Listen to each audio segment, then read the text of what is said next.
Fala galera, beleza? Sextou então. Vamos à leitura de um novo texto que eu publiquei na Lex Ligo Brasil ao longo dessa semana. Texto Voto de Fux sobre Bolsonaro abre brecha jurídica e alimenta a polarização política. Vamos à leitura. Paul Valéry, poeta e filósofo francês, dizia que tudo que é simples é falso. A frase ajuda a compreender o peso e as contradições que emergem do voto do ministro Luiz Fux na primeira turma do Supremo Tribunal Federal nesta quarta-feira, 10/9. O magistrado, que já havia se posicionado de forma contundente contra qualquer ataque ao Estado Democrático de Direito, votou agora pela absolvição do ex-presidente Jair Bolsonaro em todos os crimes relacionados à tentativa de golpe de 2022. A decisão não se limita ao caso concreto, ela abre espaço para uma releitura das provas, questiona a competência da Corte e lança dúvidas sobre o futuro do processo.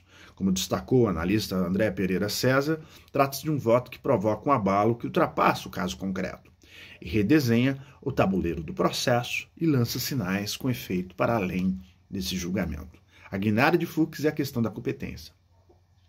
No voto, Fux defendeu que o STF não teria competência para julgar o caso, já que a maioria dos réus não detinha fórum privilegiado quando a denúncia foi apresentada. Em suas palavras, meu voto é no sentido de reafirmar a jurisprudência dessa corte. Concluo assim pela incompetência absoluta do STF para o julgamento desse processo, na medida que os denunciados já haviam perdido seus cargos. Esse argumento, porém, contrasta com posições anteriores do próprio ministro. No julgamento do Mensalão, Fux havia sustentado que a Corte poderia julgar réus sem prerrogativa de fórum. E em março de 2025 afirmou: nós conquistamos a democracia entre lutas e barricadas, vivenciei o quão difícil foi alcançarmos esse estado civilizatório do Estado Democrático de Direito. E tudo que se volta contra ele é repugnante e absolutamente inaceitável. Naquele momento, Fux rejeitava a tese de que não aconteceu nada. Hoje sua leitura mudou de acordo com ele. Não havia provas que Bolsonaro tinha conhecimento dos planos golpistas, como a minuta do golpe ou o punhal verde e amarelo. Análise das provas e o argumento da ampla defesa. Outro ponto central do voto foi a crítica à forma como as provas foram disponibilizadas. Segundo Fux, houve cerceamento de defesa pela entrega tardia de um volume gigantesco de dados, cerca de 70 terabytes. Ele mencionou o conceito de data dump, quando documentos são entregues sem organização e em prazo insuficiente para análise adequada.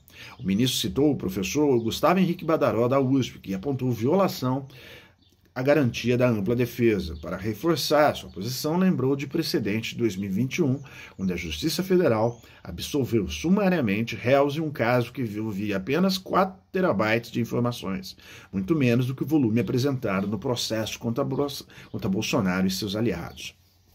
Aqui a posição de Fux é juridicamente defensável. De fato, a ampla defesa é cláusula pétrea da Constituição. No entanto, ao priorizar o aspecto processual e desconsiderar o contexto fático, a trama golpista, os depoimentos dos delatores e a sequência de atos que se desembocaram no 8 de janeiro, o ministro dá prevalências a falhas procedimentais em detrimento da gravidade institucional do caso. A democracia relativizada. Para críticos, o voto de Fux representa uma relativização da democracia. O cientista político Vladimir Satlaf resumiu: o voto de Fux foi uma aula de cinismo e irresponsabilidade. Na prática, o ministro descredibilizou provas que, segundo a PGR e a Polícia Federal, mostram o envolvimento de Bolsonaro e de militares em planos de sequestro e atentado contra autoridades, além da tentativa de impedir a posse de Lula. Ao mesmo tempo, defendeu que Bolsonaro não tinha um dever de desmobilizar manifestantes em frente a quartéis, sob a pena de violar a liberdade de expressão. É um raciocínio que, segundo juristas, ignora o fato de que o próprio Código Penal pune a omissão dolosa de autoridades diante de crimes em andamento. Impactos imediatos e futuros. O placar do julgamento até agora é de 2-1 pela condenação de Bolsonaro, com voto de Moraes e Dino, contra a absolvição proposta por Fux. Mas o peso político da divergência é imenso. Internamente, a decisão reforça o discurso da milícia digital bolsonarista, que passa a ter um voto do ministro do STF para sustentar a narrativa de perseguição política.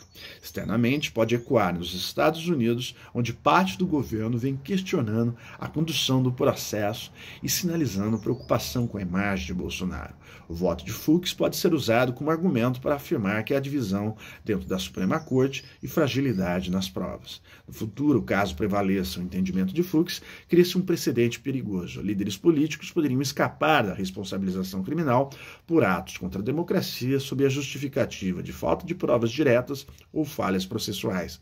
É um caminho que normaliza práticas golpistas e esvazia o papel do STF como guardião da Constituição. Mas que o destino pessoal de Bolsonaro, o julgamento coloca à prova a capacidade do STF de se afirmar como instância final de defesa do regime democrático. A decisão sobre se houve ou não golpe de Estado em 2022 será lida pelas lentes da política, da sociedade e da comunidade internacional. E como lembrou Valéry, a tentação de simplificar pode ser enganosa. O voto de Fux não é apenas um detalhe jurídico, mas uma escolha com repercussões que podem redefinir a relação entre justiça, política e democracia no Brasil. Curte aí, pessoal, comenta, compartilha. Grande abraço, até mais e, é claro, valeu!